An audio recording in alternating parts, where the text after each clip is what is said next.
बिस्मिल्लाहिर्रहमानिर्रहीम। अस्सलाम वालेकुम फ्रेंड्स, कैसे हैं आप सब लोग। उम्मीद करता हूँ बिल्कुल खैरियत से होंगे।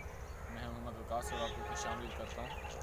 आज की जो मेरी वीडियो है उसमें मैं आपको ग्रेप्स प्लांट के बारे में कुछ इन्फॉर्मेशन दूंगा, क्योंकि अब मार्च का महीना चल रहा है और जितने भी हमने अपने ग्रेप्स लगाए हुए हैं उन्होंने बहुत ही अच्छी अपनी ग्रोथ शुरू कर ली है और अपने ऊपर फ्रूटिंग भी ले ली है।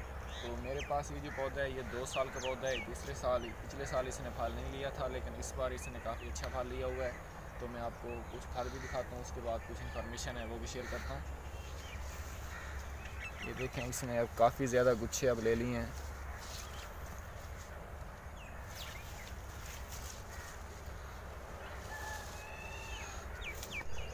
ये हमारे पास अंगूर का प्लांट है।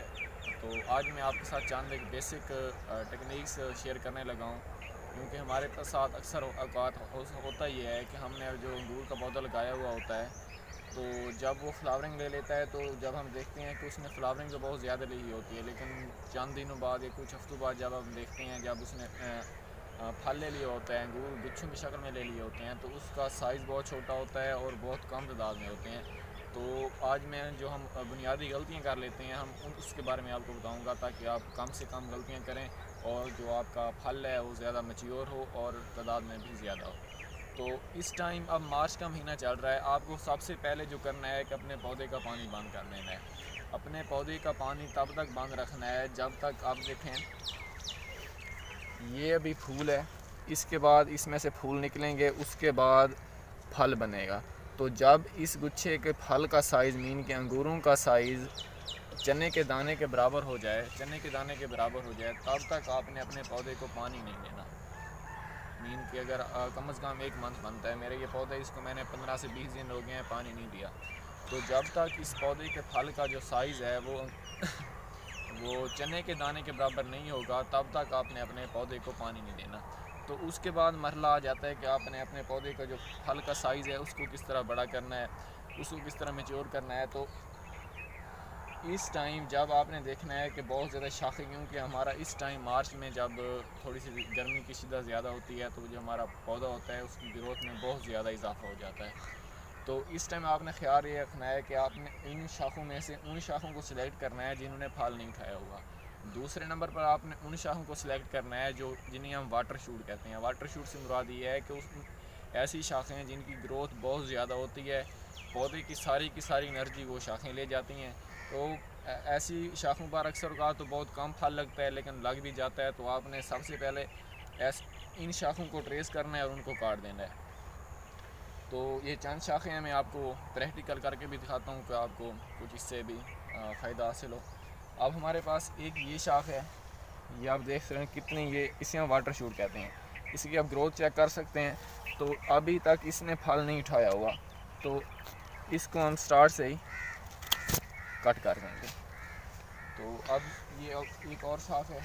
अब इस शाख ने भी फल नहीं उठाया हुआ, तो आप इस शाख को भी मुकम्मल शुरू से ही कट कर देंगे।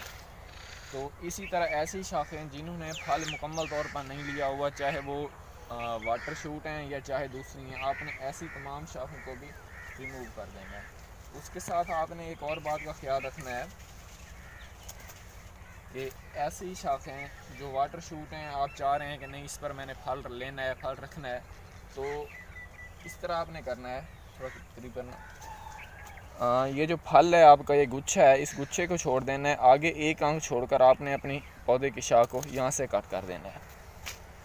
तो ये अमल आपने लाजमी करना है। ये अमल कब तक आपने करना है, जब तक ये जो आपका पौधा है, ये जो फूल है, ये जब इस अंगूर की शक्ल इख्तियार कर ले, मीन के चने के दाने के बराबर हो जाए, तो उसके बाद आपका काम आ जाता है कि आपने अपने इस फूल को, इस गुच्छे को आपने रोशनी देनी है। तो उसके बाद जितने भी इसके करीब वाले पत्ते होंगे, बड़े पत्ते होंगे, आपने उन पत्तों को रिमूव कर देना है। लेकिन इस टाइम आपने पत्तों को रिमूव नहीं करना, क्योंकि गर्मी बहुत ज़्यादा पड़ रही है। जैसे ये फूल निकालेगा तो फूल मुरझा जाएंगे। और अभी इस टाइम भी मार्च में जितनी गर्मी पड़ रही है पिछले कुछ दिनों से, जो छोटी शाखें हैं वो बिल्कुल मुकम्मल तौर पर मुरझा रही हैं। तो इसके लिए भी कुछ एहतियातें आप कर सकते हैं, कोई भी अच्छा सा स्प्रे कर सकते हैं। लेकिन अब क्योंकि पौधा ग्रोथ इतनी तेज़ी से कर रहा होता है कि हमें पता भी नहीं चलता, अगर 2-3 शाखें सूख भी जाएँ तो पौधे की सेहत पर इतना कोई ख़ास असर नहीं पड़ता। लेकिन आपने इस बात का लाजमी ख्याल रखना है कि जो वाटर शूट हैं या फिर ऐसी शाखें जिन्होंने फल मुकम्मल तौर पर नहीं लिया, क्योंकि कुछ पौधों की केन प्रूने हम करते हैं, कुछ की हम स्पर प्रूने करते हैं, बाज़ टाइम हम उलट भी कर लेते हैं, तो फिर बहुत ज़्यादा शाखें आ जाती हैं जिस पर कम शाखों पर फल होता है, ज़्यादा शाखों पर फल नहीं होता। तो फिर हमारे पास जो मैच्योर पौधा होता है, हमने उस पौधे में जो शाखें जिन शाखों ने फल नहीं लिया हुआ होता, हमने उन तकरीबन आलमोस्ट सब शाखों को हमने काट देना होता है। उसमें से सिवाय उन शाखों को जिन पर हमने पिछले साल अगले साल हमने फल लेना होता है, उस शाखों को हम रख सकते हैं। उसके साथ आपने जो आपके पास छोटे पौधे हैं, मीन कि अब इस पौधे ने फल लिया हुआ है तो आपने उसको मुकम्मल तौर पर जो इजाफी शाखें हैं उसको काट देना है। तो इसके साथ जो आपके पास छोटा पौधा होता है उसको आपने मुकम्मल तौर पर शेप देनी होती है। जैसे ही अब वो ग्रोथ करेगा, आपने उसकी 2 शाखें लेफ़्ट राइट और 2 ऊपर से लेफ़्ट राइट आपने लेकर जानी है, ताकि वो जो पौधा है हमारा जो नेक्स्ट ईयर के लिए उसकी ग्रोथ अच्छी हो सके और हम उसको एक अच्छी शेप दे सकें। उम्मीद करता हूँ कि आज ये छोटी सी वीडियो आपको प्लांट्स के अंगूर के पौधे के बारे में अच्छी लगी होगी। कोई भी सवाल इस वीडियो के मुतालिक आपके जहन में हो तो आप लोग लाजमी पूछ सकते हैं।